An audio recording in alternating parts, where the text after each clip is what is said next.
تمسك بحبل الله واتبع الهدى ولا تك بدعيا لعلك تفلح ورن بكتاب الله والسنن التي أتت عن رسول الله تنجو وتربح. إن الحمد لله نحمده ونستعينه ونستغفره ونعوذ بالله من شرور أنفسنا ومن سيئات أعمالنا من يهده الله فلا مضل له ومن يضلل فلا هادي له وأشهد أن لا إله إلا الله وحده لا شريك له وأشهد أن محمدا عبده ورسوله صلى الله عليه وسلم. يا أيها الذين آمنوا اتقوا الله حق تقاته ولا تموتن إلا وأنتم مسلمون.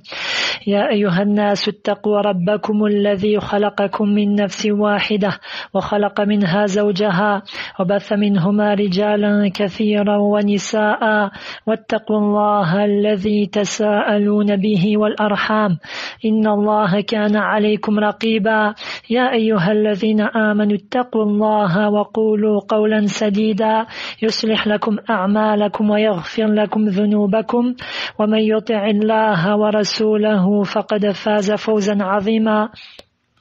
أما بعد فإن أصدق الحديث كتاب الله وخير الهدي هدي محمد صلى الله عليه وسلم وشر الأمور محدثاتها وكل محدثة بدعة وكل بدعة ضلالة وكل ضلالة في النار.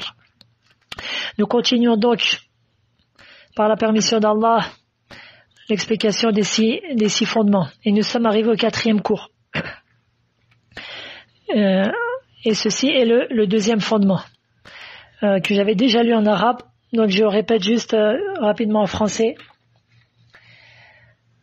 L'auteur dit, rahimahullah ta'ala, Allah a ordonné l'union dans la religion et a interdit la division dans celle-ci. Il a explicité cela de façon exhaustive, de sorte à être accessible au commun des gens. Et il nous a interdit de nous comporter comme ceux qui, avant nous, se sont divisés et ont divergé jusqu'à périr. De même, il a rappelé avoir prescrit aux musulmans l'union dans la religion et leur a interdit de s'y diviser. Ceci est d'autant plus clair que la sunna y insiste de façon étonnante. Donc, on s'était arrêté à là. Et nous avons pu étudier dans le cours précédent ce qui suit, à savoir l'obligation de nous unir et de nous rassembler dans la vérité, dans l'application du livre d'Allah, le Coran et la sunna de son prophète, sallallahu alayhi wa sallam, et de ne pas nous diviser en sectes et en parties égarées. Allah Ta'ala dit فأقم وجهك للدين حنيفا فطرة الله التي فطر الناس عليها لا تبديل لخلق الله ذلك الدين القيم ولكن أكثر الناس لا يعلمون منيبين إليه واتقوه وأقيموا الصلاة ولا تكونوا من المشركين من الذين فرقوا دينهم وكانوا شيعا كل حزب بما لديهم فرحون. Et dans ces trois versets-là, il y a un ordre d'Allah Tabarak wa Ta'ala, ou plutôt des ordres d'Allah Ta'ala et des interdictions. Allah Ta'ala dit dans Surat Ar-Rum, le verset 30, 31 et 32, dirige ton visage vers la religion exclusivement pour Allah. Telle est la nature sainte qu'Allah a originellement donnée aux hommes. Pas de changement à la création d'Allah. Voilà la religion de droiture, mais la plupart des gens ne savent pas. Revenez, repentant vers lui, craignez-le et accomplissez la prière et ne soyez pas parmi les associateurs. Ensuite, comment Allah Ta'ala il a décrit les associateurs? Allah Ta'ala dit, parmi ceux qui ont divisé leur religion et sont devenus des sectes, chaque parti exultant de ce qu'il tenait.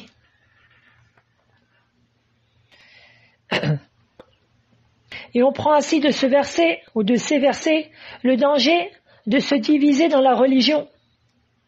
Nous avons pu évoquer le danger des innovations religieuses et quelles sont une des principales causes de la division dans la communauté. Nous avons aussi pu voir que la bonne compréhension du livre d'Allah et de la sunna du prophète sallallahu alayhi wa sallam est celle des compagnons, radiyallahu anhum, les sahaba, et des pieux prédécesseurs. Nous devons donc nous accrocher à celle-ci, à cette compréhension-là, comme à la fin du hadith sur la division de la communauté que j'ai pu citer, le prophète sallallahu alayhi wa sallam a mentionné le groupe sauvé par Ma ana alayhi wa ashabi. Pour donner une traduction plus correcte que ce que j'avais précité, celui qui sera accroché, ou c'est-à-dire ou cramponné à ce que j'ai laissé moi et mes compagnons. Et dans le hadith rapporté dans les deux recueils authentiques, d'après Imran ibn al-Husayn, radiyallahu anhu, أن رسول الله صلى الله عليه وسلم قال خير الناس قرني ثم الذين يلونهم ثم الذين يلونهم. Les meilleurs des gens sont ceux de mon siècle, puis celui qui vient après eux, puis celui qui vient après eux. Tu comprends ainsi que les meilleurs des musulmans, ceux qui ont eu la meilleure compréhension et la meilleure pratique de l'islam, sont les pieux prédécesseurs. Nous devons donc revenir vers leur compréhension pour pratiquer l'islam authentique. Et par la grâce d'Allah, les paroles des compagnons, radiyallahu anhum, et des pieux prédécesseurs, que ce soit dans la croyance, dans l'exégèse du Coran ou dans le fiqh, la jurisprudence, ont été préservées et regroupées avec des chaînes de transmission, comme par exemple dans le Musannaf d'Abd al-Razzaq, dans le tafsir, l'exégèse de l'imam al-Tabari, dans le livre Kitab al-Sunnah l'Ibn Abi Asim, dans Kitab al-Sunnah l'Abdillah ibn Ahmad, dans Sharia de l'imam al-Ajurri, dans le livre I'atiqad Ahli Sunnah wal Jama'a de l'Alaka'i, dans le livre Al-Ibana al-Kubra d'Ibn Battah, et bien d'autres livres qu'ils ont, par la grâce d'Allah, qui sont toujours présents et qui ont regroupé les paroles de nos pieux prédécesseurs. Et si je peux brièvement citer quelques caractéristiques des gens de la Sunna et du groupe Ahl Sunnah wal Jama'a, ceux qui se sont cramponnés à ce dont nous a laissé le prophète sallallahu alayhi wa sallam. La première de ces caractéristiques, le fait d'aimer et de respecter l'ensemble des compagnons du prophète sallallahu alayhi wa sallam, de les citer qu'en bien et de préserver nos cœurs d'avoir une quelconque rancœur envers eux, de préserver nos langues, de les citer en mal. Allah Ta'ala dit, après avoir fait les éloges des muhajirin et des ansar, Allah Ta'ala dit وَالَّذِينَ جَاءُوا مِن بَعْدِهِمْ يَقُولُونَ رَبَّنَا اغْفِرْ لَنَا وَلِإِخْوَانِنَا الَّذِينَ سَبَقُونَا بِالْإِيمَانِ وَلَا تَجْعَلْ فِي قُلُوبِنَا غِلًّا لِلَّذِينَ آمَنُوا رَبَّنَا إِنَّكَ رَءُوفٌ رَحِيمٌ. Le verset numéro... Excusez-moi. Le verset dans Surat Al-Hashr, l'Exode, qui est le verset numéro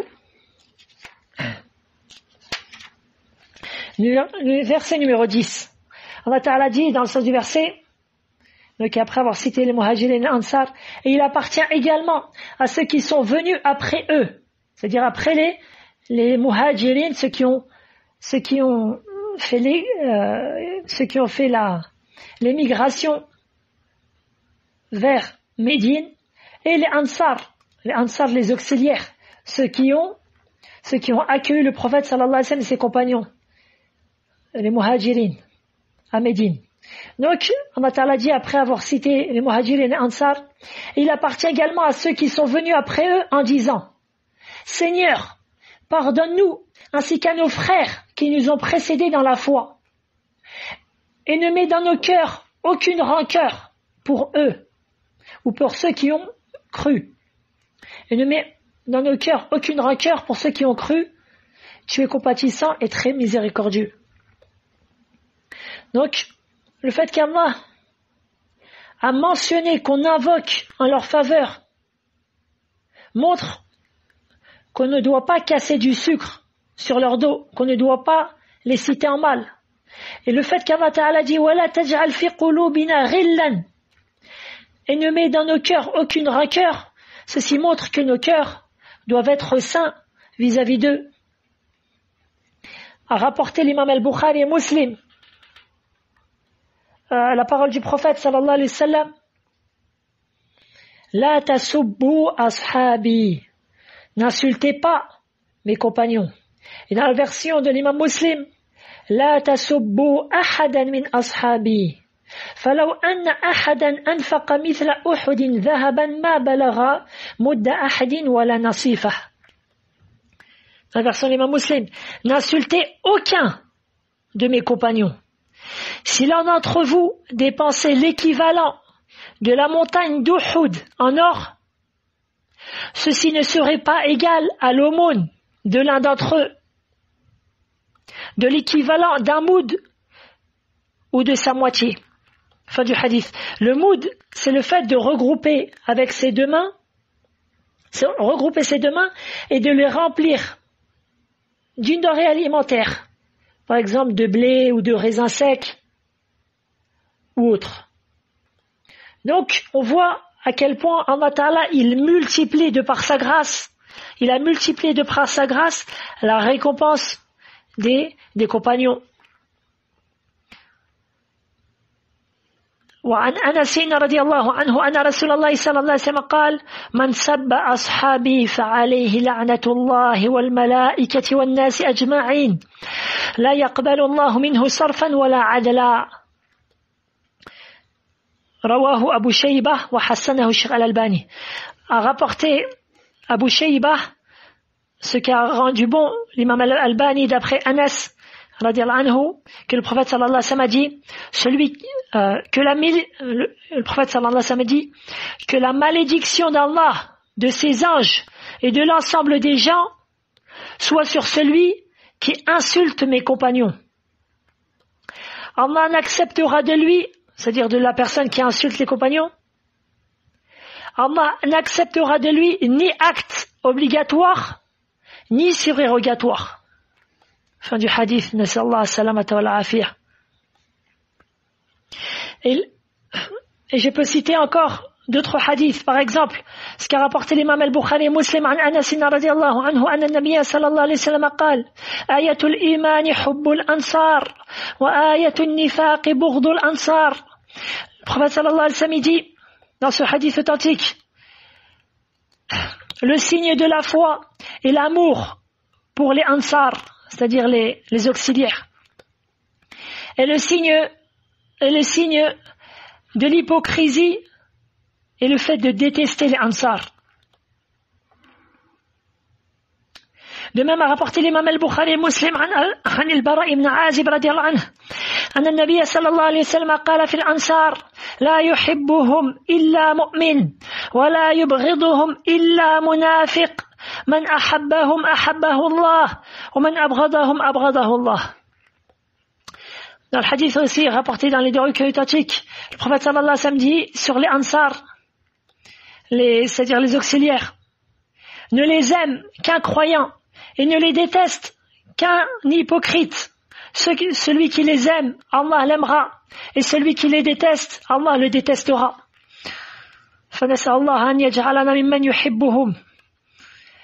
وروى الإمام مسلم عن أبي هريرة رضي الله عنه من حديث أبي سعيد ومن حديث كذلك أبي سعيد رضي الله عنه أن النبي صلى الله عليه وسلم قال لا يبغض الأنصار رجل آمن بالله واليوم الآخر.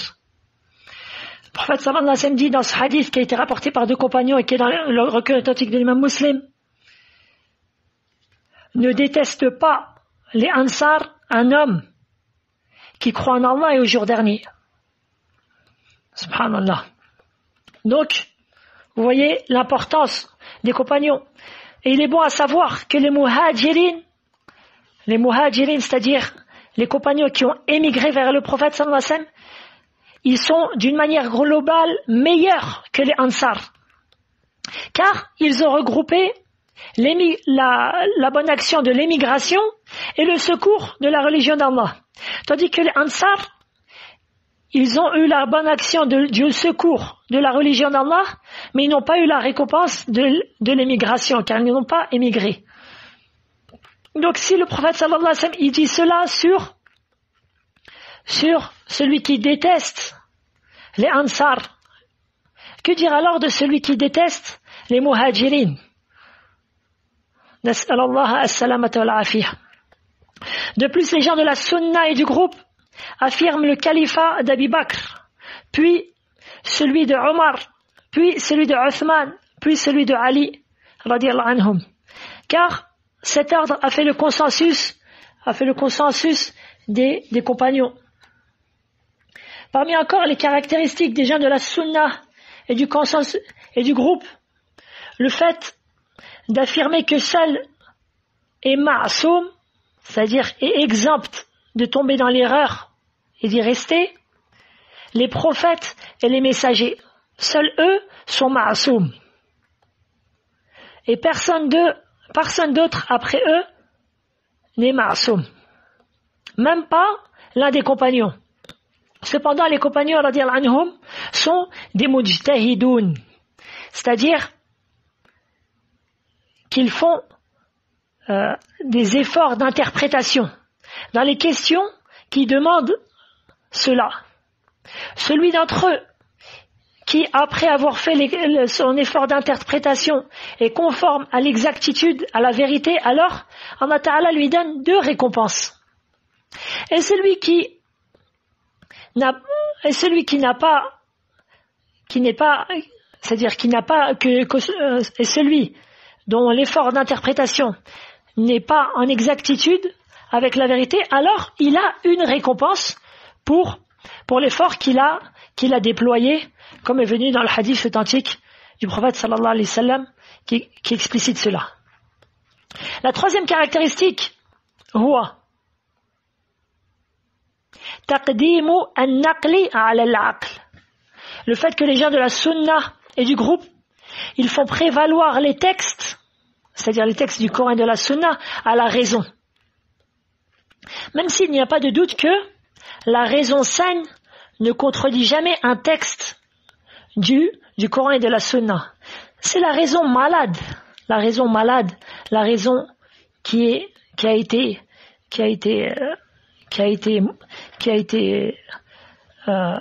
malade, qui a été bouleversée par des ambiguïtés, qui peut trouver une contradiction.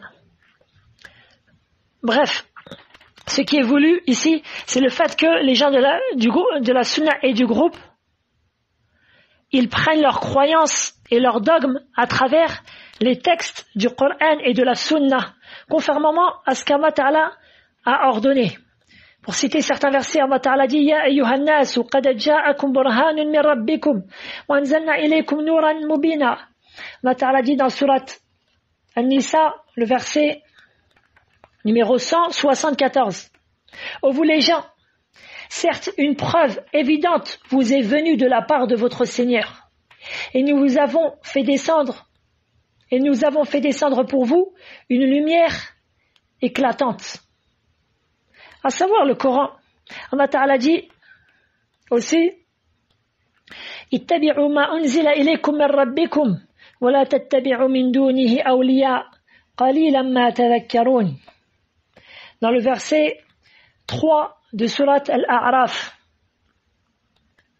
suivez ce qui vous a été descendu venant de votre Seigneur, et ne suivez pas d'autres alliés que lui, mais vous vous souvenez peu. Et Allah Ta'ala dit encore une fois dans surat An-Nisa: فَإِن تَنَازَعْتُمْ فِي شَيْءٍ فَرُدُّوهُ إِلَى اللَّهِ وَالرَّسُولِ إِن كُنتُمْ تُؤْمِنُونَ بِاللَّهِ وَالْيَوْمِ الْآخِرِ ذَلِكَ خَيْرٌ وَأَحْسَنُ تَأْوِيلًا.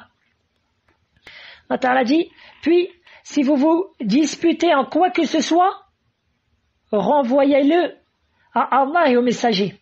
Renvoyez-le à Allah, c'est-à-dire au livre d'Allah, au Coran, et au messager, c'est-à-dire le fait, en cas de dispute, de revenir donc vers le livre d'Allah et vers son messager de son vivant.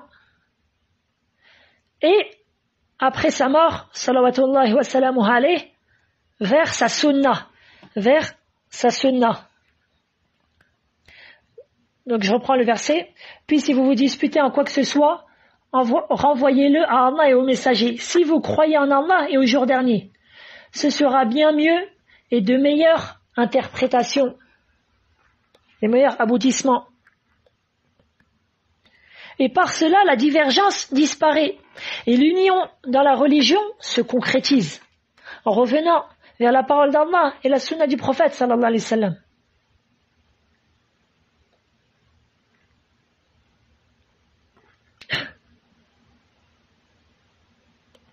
Ensuite, pour faire une petite parenthèse, si une personne avait à dire « Oui, mais moi, je n'ai pas la capacité, je n'ai pas la compétence de chercher la réponse dans le livre d'Allah et dans la sunna du prophète, sallallahu alayhi wa sallam. » Alors nous lui disons, Allah Ta'ala dit « Fas'alu ahla dhikri in kuntum la ta'lamun bil bayyinati waz zubur » Pour une personne qui n'a pas la capacité, Allah Ta'ala dit et demandez aux gens du rappel, c'est-à-dire les gens des sciences, si vous ne savez pas. Ensuite Allah Ta'ala dit bil bayyinati waz zubur, avec des preuves évidentes. C'est-à-dire que le savant va répondre à la question posée par des preuves évidentes qui sont tirées du Coran et de la Sunna. Non pas par les passions ou par la raison d'un tel ou d'un tel. Et si nous nous rendons compte que la parole du savant contredit celle du prophète, sallallahu alayhi wa sallam, alors nous délaissons la parole du savant et revenons vers la parole du prophète, sallallahu alayhi wa sallam. قال الإمام الشافعي رحمه الله أجمع المسلمون على أن من استبانت سنة رسول الله صلى الله عليه وسلم لم يكن له أن يدعها لقول أحد من الناس. L'imam Shafi'i dit, les musulmans sont unanimes pour dire que celui à qui est parvenu de manière claire une sunna du messager d'Allah sallallahu alayhi wa sallam, il ne lui appartient pas de la délaisser pour la parole d'une tierce personne. Bref, par la grâce d'Allah Ta'ala, les gens de la Sunna et du groupe ont pris leur croyance des textes du Coran et de la Sunna. Ils sont donc unanimes sur leur croyance. Le consensus des gens de la Sunna et du groupe sur leur croyance, depuis la vie du prophète sallallahu alayhi wa sallam jusqu'à aujourd'hui. Tandis que ceux qui ont cherché et puisé leur croyance dans la raison d'un tel ou d'un tel, dans la aql, fi aqli fulan wa fulan, tel que l'a fait les Jahmiya et les Mu'tazila et les Asha'ira et d'autres, tels que les Ahbash et d'autres, alors ils n'ont cessé de se diviser, car la raison d'une personne varie. La raison d'une personne varie de la raison d'une autre. Une même personne voit sa raison varier durant sa vie. En effet, la raison d'un jeune homme de 20 ans, par exemple, n'est pas celle de celui qui en a 40. Et la raison de celui qui a 40 ans n'est pas identique à celle que celui qui a 60 ans. Comment après cela prendre sa croyance de la raison des gens? Subhanallah. C'est pour cela qu'une même secte, telle que par exemple les Asha'ira, n'ont cessé de se diviser et de différer dans leurs croyances.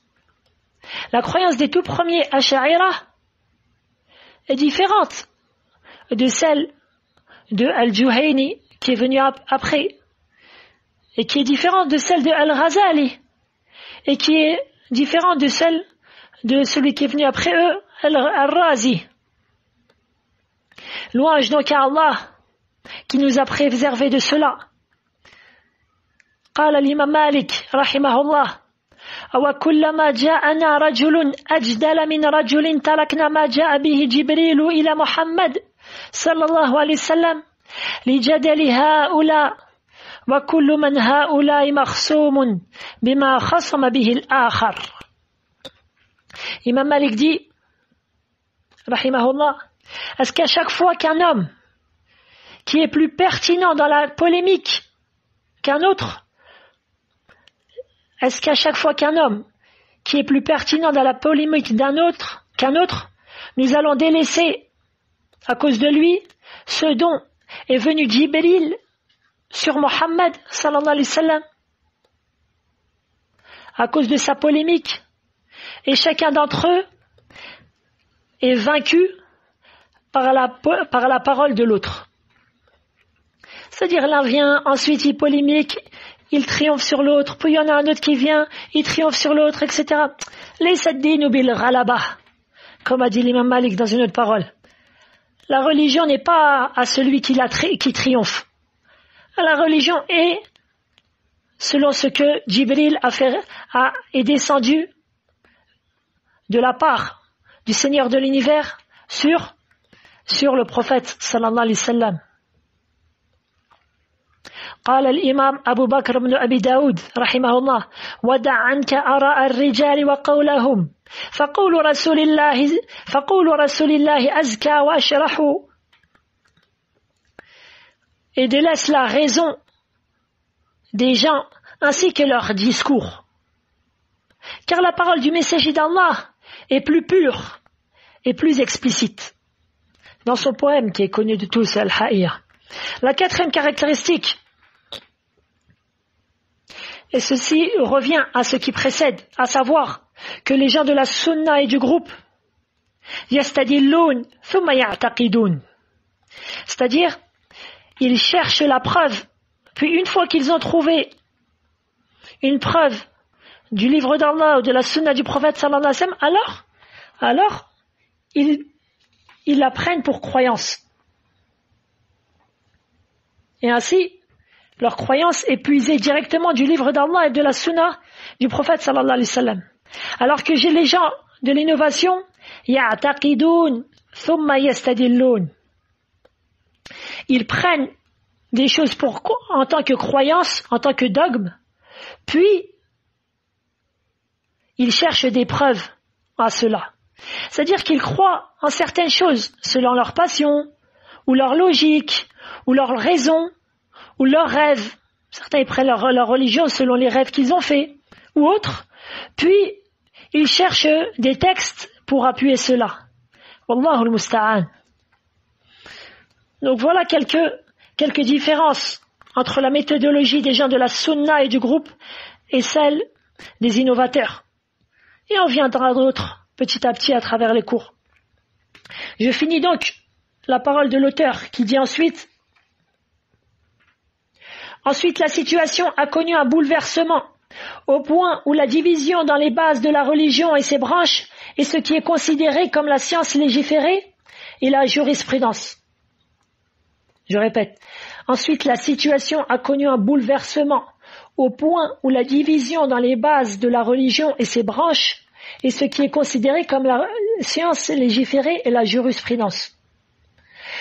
Tandis que plus personne n'appelle à l'union dans la religion, si ce n'est un zindiq ou un fou. Donc, premièrement, qu'est-ce qu'un zindiq? Un zindiq, c'est une parole qui vient de la langue perse à la base, puis qui a été ce qu'on appelle mu'arraba, qui est rentré dans la langue arabe, et qu'on trouve beaucoup dans les paroles des pieux prédécesseurs. Et les savants divergeaient sur sa définition, même si le sens tourne autour d'un même principe. Ibn Hajar, rahimahullah ta'ala, dit az-zindiqatu, qu'est-ce que c'est? C'est ce que professaient les hypocrites.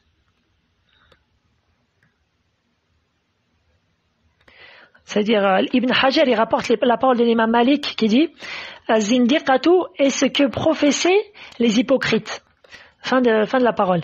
Et ainsi a dit un certain nombre de savants shafi'ites, ainsi que d'autres.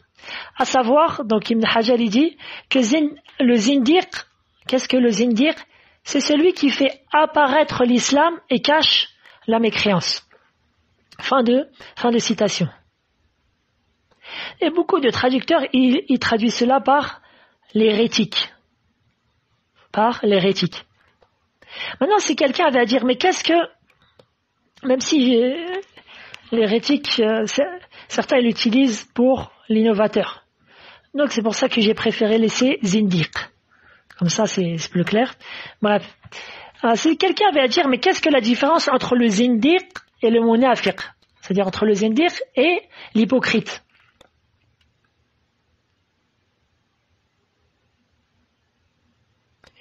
La réponse, c'est que l'hypocrite cache sa mécréance.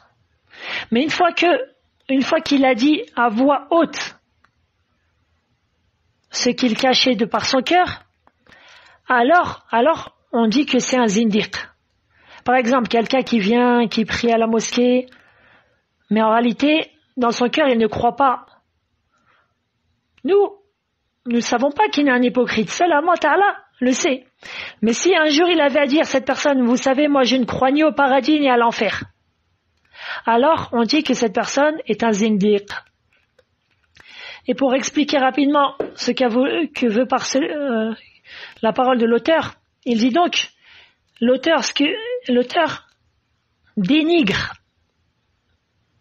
Il dénigre par cela, c'est-à-dire par sa parole, ensuite la situation a connu un bouleversement jusqu'à la fin, il dénigre l'éloignement des principes authentiques de l'islam et l'expansion de l'ignorance qu'a connue son époque. Au point où les gens ils pensaient qu'il est bon de se diviser et de se séparer. Wallahu al-musta'an. Par exemple, parmi les sectes qui étaient énormément propagées à son époque, c'est le soufisme. Or, le soufisme, il a plus de 1000 turuq différentes, subhanallah. Il a plus de 1000 voies différentes. Dans le soufisme, il y a plus de 1000 voies différentes. Et chaque personne, enfin, beaucoup d'entre eux, il dit je suis un wali, puis il fait sa voix, et les gens voyaient que ceci est une bonne chose. Ensuite, par l'effort de cet auteur et des savants qui l'ont suivi, et d'autres savants parmi les gens de la Sunna qui étaient loin géographiquement du pays où ils vivaient, alhamdulillah, les gens petit à petit, ils sont revenus, ou beaucoup d'entre eux sont revenus vers la bonne compréhension. Walillahi alhamdu wal minna. Naktafi bihadha al-qadar. Wa sallallahu wa sallam ala nabiyyina Muhammadin wa ala alihi wa sahbihi wa man ittaba'ahum bil ihsan ila yawmiddin. Subhanaka Allahumma bihamdika ashhadu an la ilaha illa anta astaghfiruka wa atubu ilaik.